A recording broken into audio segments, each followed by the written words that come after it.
pleasure to meet all at last, and welcome back to films I should have talked about years ago. And now, I'd say it's time that we get to a bit of Arnold Schwarzenegger. And I probably should elaborate. I've covered a crap ton of Schwarzenegger films throughout my whole career.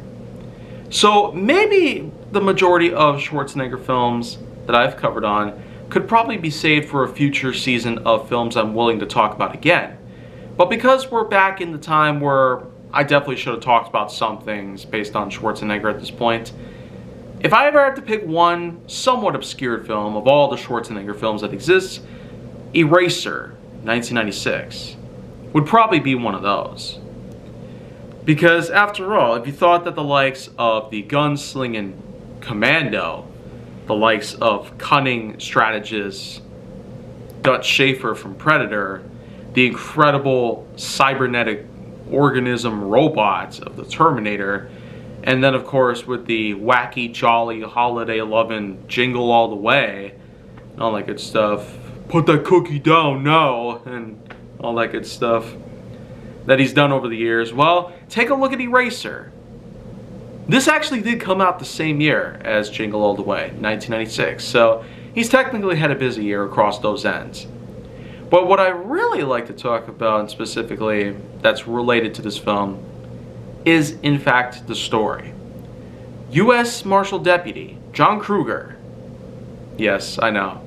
You're probably wondering if that's actually relative to Freddy Krueger. I can't say that it is, because if it were, then it'd be more or less just coincidental. Unless they did it on purpose. Anyways, Schwarzenegger plays this exact person.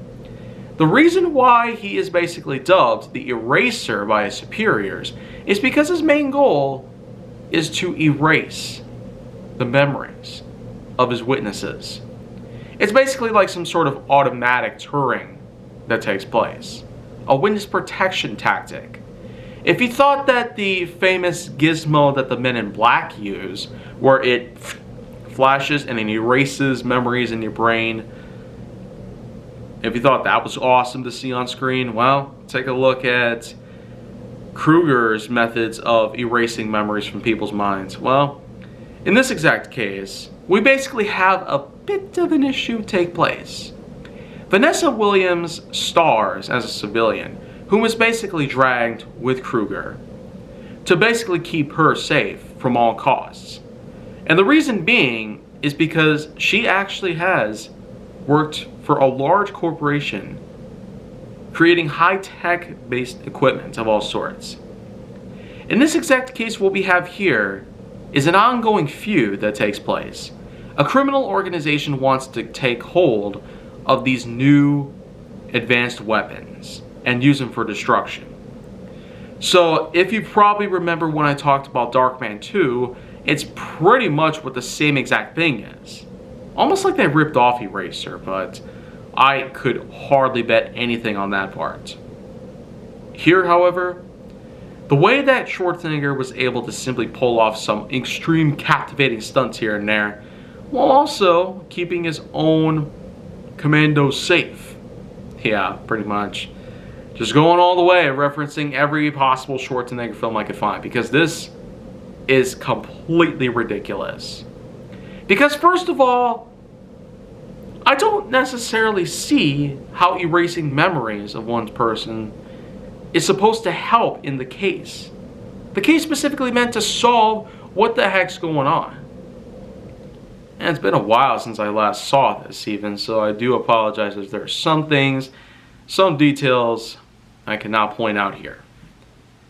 But what I can at least postulate is that this movie alone serves a bit more than just the baseline between good and evil. The fact that a government agent takes a random civilian with him and then goes all the way out to try and get away from every possible little piece of La La Land as possible in order to fully understand exactly what kind of case they're trying to build up. In the end, however, it's little more than just an all-out battle. Williams is taken hostage, and the likes of many people are in fact all there just to intimidate the one and only Eraser himself.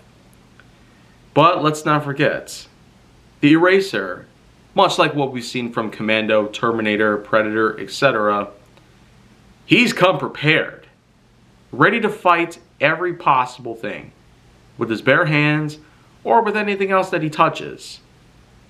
So, consider the fact that once you make contact with his eyes, don't bother running. You're already dead. And now I feel like that I've just covered the basic gist of it. The weapons are recovered, bad guys are defeated, Williams is rescued by Schwarzenegger himself, hailing him as the hero of the night. Not much else to talk about here, basically. So, I suppose I'll just put it together by giving it a score of 6.4 out of 10.1. Certainly not, probably not the best I could have possibly put together for it, but that's just basically what it's all about. It's about me talking about the films that I should have talked about a long time ago, or the films that I have talked about a long time ago, but I'm more than willing to talk about again. Except that's going to have to wait for a little while. So, do be sure to wait around for that point, alright? And if you want to see more, go down to my channel, then make sure that you like, subscribe, comment, follow me on social media, and stay on the Hollywood side.